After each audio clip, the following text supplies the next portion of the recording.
बाज और चूजों की कहानी। एक गांव में एक किसान रहता था। एक बार उसे कहीं से बाज का एक अंडा मिला। उसने वह अंडा मुर्गी के अंडे के साथ रख दिया। मुर्गी उस अंडे को अन्य अंडों के साथ सेने लगी। कुछ दिनों में मुर्गी के अंडे में से चूजे निकल आए और बाज के अंडे में से बाज का बच्चा। बाज का बच्चा चूजों के साथ पलने लगा। वह चूजों के साथ खाता पीता खेलता इधर उधर फुदकता बड़ा होने लगा। चूजों के साथ रहते हुए उसे कभी एहसास ही नहीं हुआ कि वह चूजा नहीं बल्कि बाज है।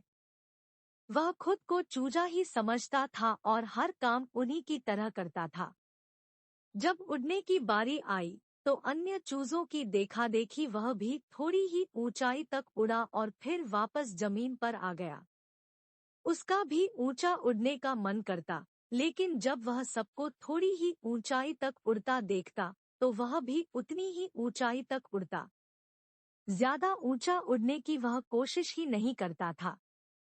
एक दिन उसने ऊंचे आकाश में एक बाज को उड़ते हुए देखा। इतनी ऊंचाई पर उसने किसी पक्षी को पहली बार उड़ते हुए देखा था। उसे बड़ा अचरज हुआ। उसने चूजों से पूछा, वो कौन है भाई जो इतनी ऊंचाई पर उड़ रहा है? चूजे बोले, वो पक्षियों का राजा बाज है। वह आकाश में सबसे ज्यादा ऊंचाई पर उड़ता है। कोई दूसरा पक्षी उसकी बराबरी नहीं कर सकता। यदि मैं भी उसके जैसा उड़ना चाहूं तो? बाज के पूछा, कैसी बात करते हो? मत भूलो तुम एक चूजे हो। चाहे कितनी ही कोशिश कर लो, बाज जितना नहीं उड़ पाओगे। इसलिए व्यर्थ में ऊंचा उड़ने के बारे में मत सोचो। जितना उड़ सकते हो उतने में ही खुश रहो। चूजे बोले। बाज ने यह बात मान ली और कभी ऊंचा उड़ने की कोशिश ही नहीं की।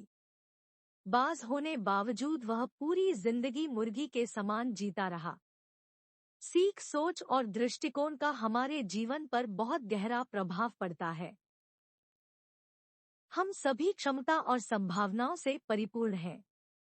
चाहे हम कैसी भी परिस्थिति में क्यों न हो, हमें आवश्यकता है अपनी क्षमता पहचानने की और अपनी सोच तथा दृष्टिकोण को व्यापक बनाने की। हम स्वयं को चूजे समझेंगे तो चूजे ही बनेंगे और बाज समझेंगे तो बाज बनेंगे। खुद को कम न समझें, अपनी क्षमता को सीमित न करें, बाज बने और जीवन में ऊंची उड़ान भरें।